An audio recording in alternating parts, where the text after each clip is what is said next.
Welcome friends. आज जो topic discuss कर रहे हैं वो है लिमिटेशंस ऑफ प्लानिंग। देखो, जब तक हम प्लानिंग की फीचर्स इंपॉर्टेंस की बात कर रहे थे, हम इसकी वाहवाही कर रहे थे, इसके बारे में अच्छी अच्छी बातें बोल रहे थे। लेकिन अब हम सारी बुराइयां इसकी निकालेंगे, नेगेटिव एस्पेक्ट से देखेंगे कि प्लानिंग की लिमिटेशंस क्या है और प्लानिंग क्यों इतनी ज्यादा दिक्कत करती है।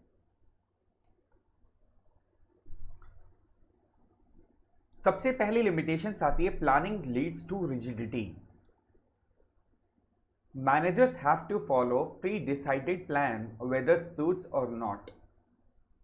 देखो, प्लान जो करता है वो बेसिकली जितने भी मैनेजर्स होते हैं कंपनी के अंदर में, उनको सारे पहले से बने हुए प्लान को फॉलो करना पड़ता है, चाहे वो उनको सूट करे या ना करे। तो प्लानिंग की ये एक लिमिटेशंस काफ़ी बड़ी है। देखो, कायदे से मैनेजर्स जो प्लान बनाए जाते हैं वो टॉप लेवल मैनेजमेंट बनाता है, ठीक है। बाकी जो मिडिल लेवल मैनेजर्स है, लोअर लेवल मैनेजर्स है, उन सबको सिर्फ उसको फॉलो करना होता है। तो कायदे कायदे से आपको नहीं लगता वो रिजिड हो जाता है, यानी कि उनकी अपनी प्लानिंग कोई महत्व नहीं रखती है, अपनी प्लानिंग का कोई इंपॉर्टेंस ही नहीं है। जैसे कई बार क्या होता है, आपने देखा होगा, पेरेंट्स प्लानिंग करते हैं बच्चों के लिए और बच्चों को फॉलो करना पड़ता है, तो बच्चे रिजिड हो जाते हैं। मतलब वो कुछ क्रिएटिविटी करना चाहते हैं, कुछ नयापन करना चाहते हैं, कुछ डिफरेंट करना चाहते हैं, तो नहीं कर पाते, because they are bounded by the planning made by their parents.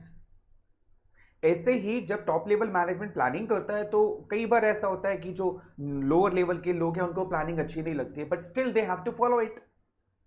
इसको बोलते हैं रिजिडिटी, रिजिड हो जाना। Managers have to follow pre decided plan whether suits और नॉट, चाहे उनको सूट करे या ना करे, उनको फॉलो करना पड़ता है। Planning may not work in a dynamic environment.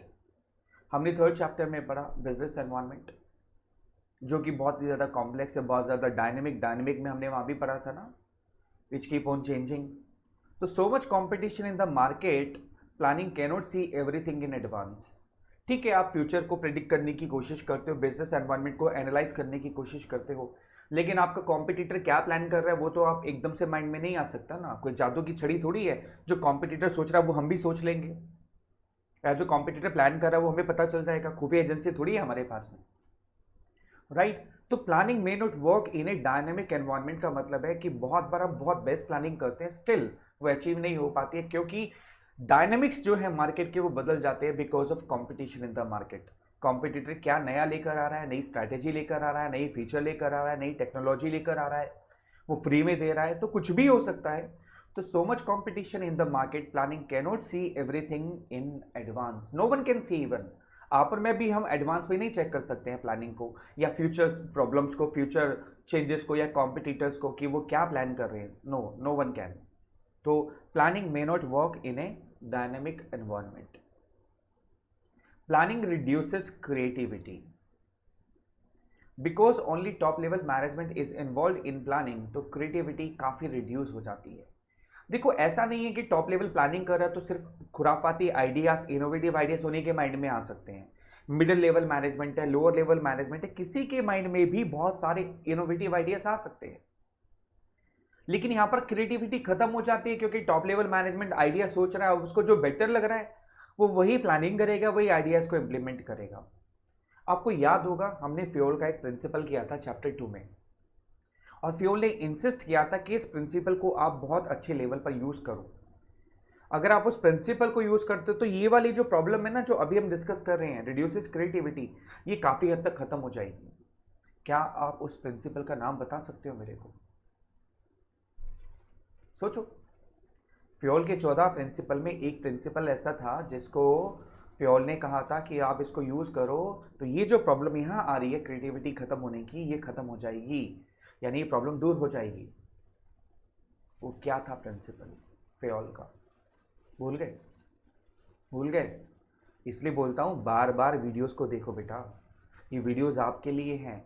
जितनी बार सुनोगे, अब सुनना तो आसान है ना, हेडफोन लगाया आराम से बैठ के पसर के, है ना।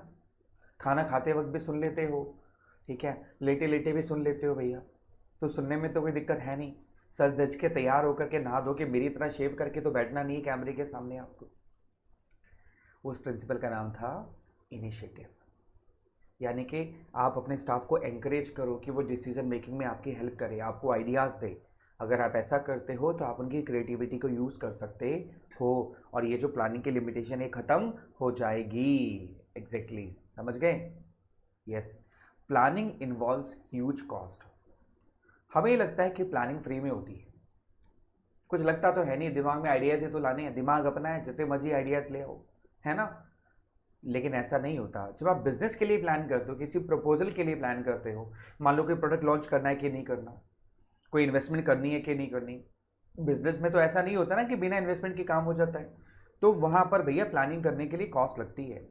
कैसे कॉस्ट लगती है? जितने भी टॉप प्रोफेशनल्स होते हैं कंपनी के अंदर, उनका टाइम लगता है सर। टाइम लगता है यानी उसकी कॉस्ट तो है ही है ना, टाइम की।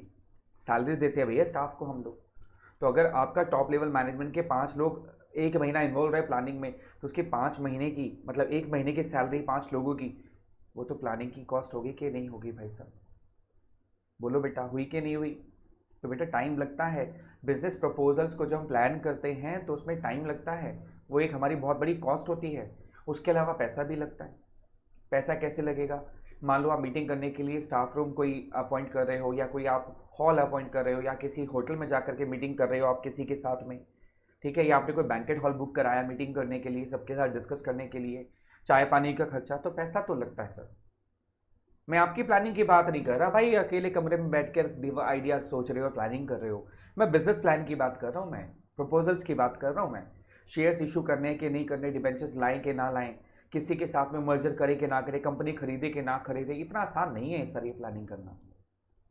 समय लगेगा, पैसा लगेगा, फैक्ट्स इकट्ठे करने पड़ेंगे आपको।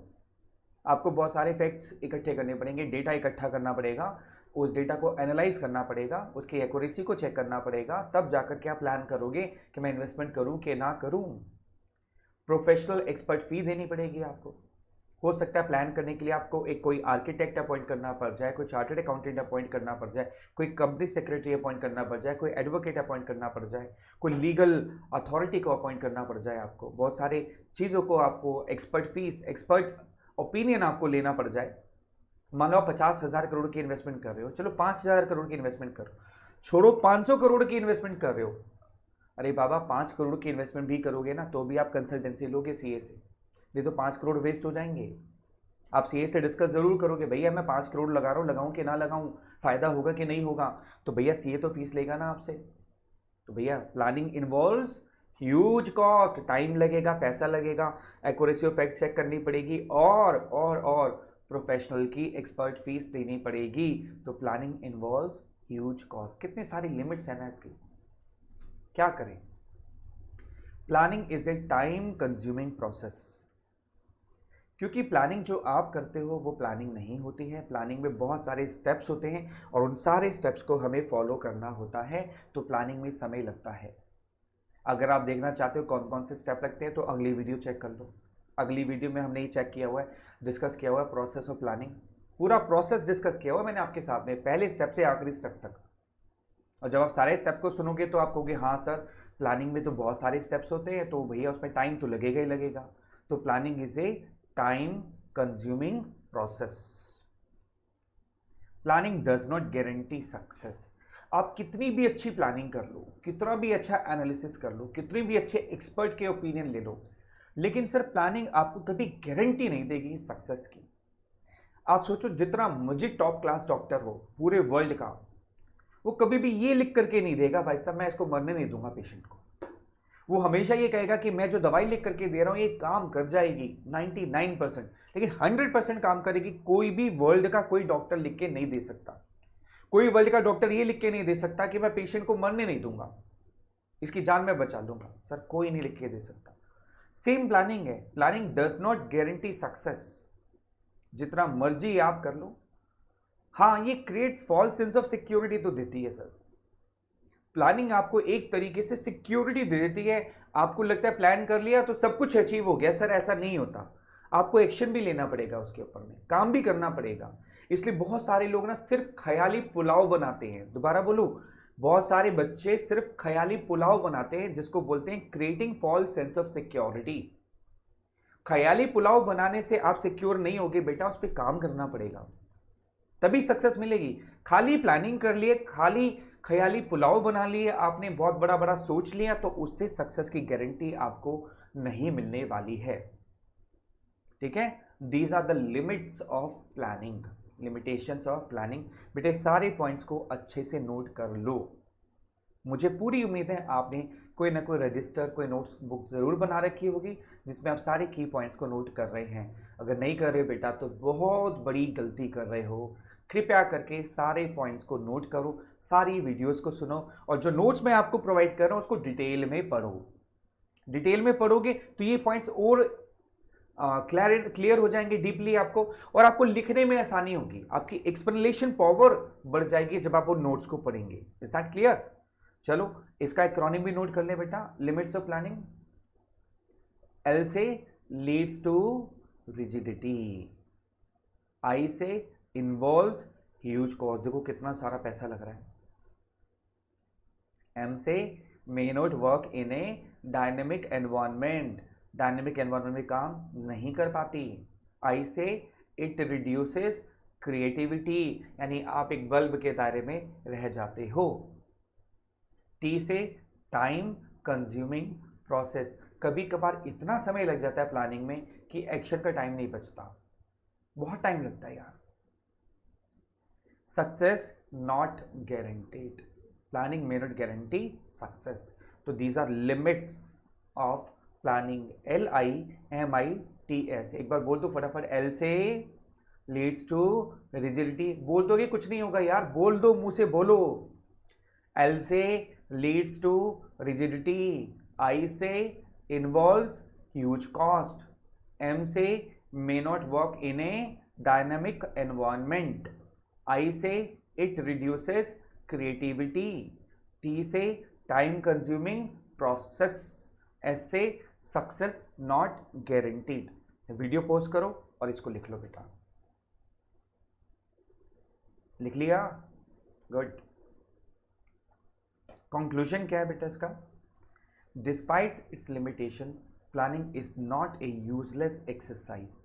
हमने बहुत सारी लिमिटेशंस पढ़ी तो हमें लगता है यार फायदा ही क्या होगा प्लानिंग करने का, इससे अच्छा तो छोड़ दो। ऐसा नहीं है बेटा, it's not a useless exercise, it is a tool to be used with caution.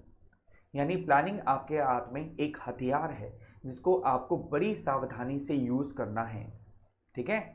It provides a base for analysing future courses of action, but it is not a solution to all problems. बेटा ये planning जो है आपको future course of action के लिए analyse कराती है कि फ्यूचर कोर्स ऑफ एक्शन आपका क्या होना चाहिए, आपको एक बेस देती है जिससे आप फ्यूचर एक्शन को ले सकते हो, फ्यूचर के लिए प्लान कर सकते हो।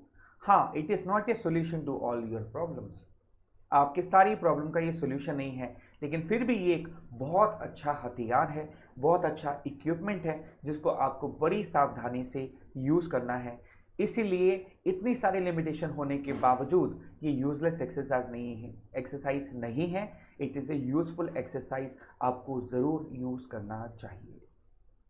ठीक है बेटा, बात समझ आ गई? प्लानिंग की लिमिटेशन सारी क्लियर हो गई। अच्छे से बार बार रिवाइज करना है, इसमें से एक क्वेश्चन ज़रूर आपके एग्जाम में पूछा जाता है लिमिटेशंस ऑफ प्लानिंग से। चलिए, टेक केयर, बाय बाय।